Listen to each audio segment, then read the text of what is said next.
So this week's, you actually mentioned in our little preview for any fans that watched the preview episode, they heard you reference this clip from Mr. Matt Bourne.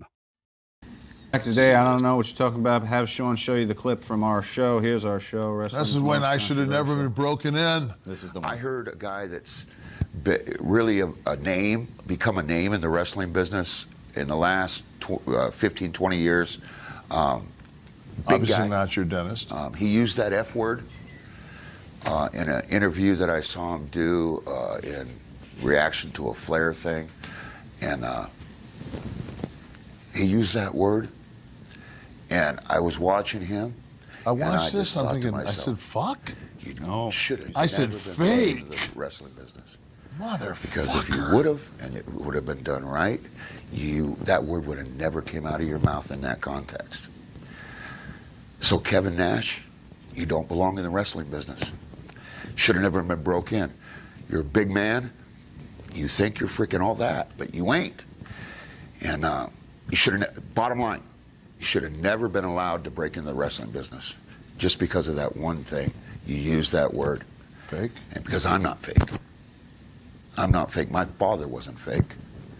And I know a lot of guys out there that those are fighting words. See, Big Josh, what you are. I don't care what Vince did to expose it all. Those are still fighting words to me. Oh. Now, what I didn't realize at the time, nor did you share when we were on set together, but this happened in a hot tub. Yeah. I mean, the start of this conversation happened in a hot tub. No, come on.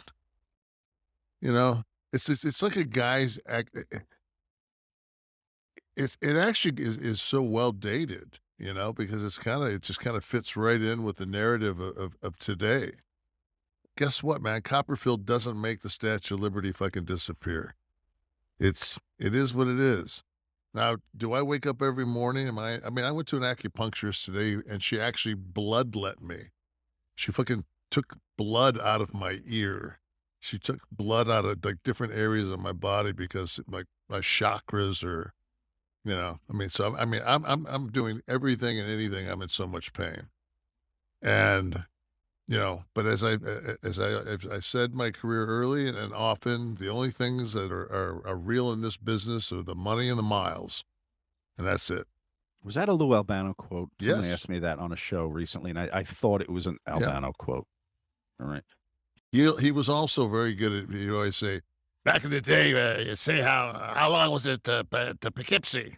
You say a quart of vodka. We didn't go by miles. We went by vodka. How much a vodka took? I was like, good for you, Lou. Would have loved to have known Lou. It was Never got to meet Lou. We got him so pissed off one night. We were in Providence, and it was me and Shawn Michaels, and he was managing the head shrinkers. And every time we would go over, we'd crotch chop him and say, "Hey, Lou, how about a pipe job? How about a pipe job?" And I mean, just my God, what in the wrong company that might get you in trouble. How about a pipe job? How about a pipe job? You know, just so. Finally, we go to the finish, and Sean takes the slingshot, and he does the Slaughter, Pat Patterson, Madison Square Garden zipper job. I mean, but he does it. He hardways himself, and he busts himself wide open on his forehead. So we're in the back, and they're trying to get the blood to stop, and they're trying to hold Lou back, and Lou's got like this little, you know, pocket knife. He wants to kill us. And he said, "What do you got to say now?" And I said, "Well, I want a pipe job." And needless to say, we didn't get killed. But that was my only run-in of where I later on I said, "Dude," I said, "we're just messing with you." He goes, "Yeah, but the people could hear." I'm like, yeah, whatever. See, listen, these guys, Matt Bourne, Lou Albano, kayfabe was a real thing, man. And thank you, by the way, for getting Pat Patterson and pipe job in the same story. Justin Terry asks, because wrestling has a deep tradition with handshakes, have you ever shaken hands with someone you didn't respect, or did you refuse to? Also, has anyone refused to shake your hand? No. Nobody's ever refused to shake my hand. And on top of that, the handshake thing is almost I don't think it's respectful as much as it is tribal. Just Like kind of like you're the boys. Like this, Right. like, and then when we broke in, it was like, the hey brother. And then like slowly guys like me got in and we went, hell. Because that's all the guys would tell you. They say, you want to fuck these guys up, man. Like I was like 340. Fucking shake their hand and just fucking smash it. They'll think you're not smart at all.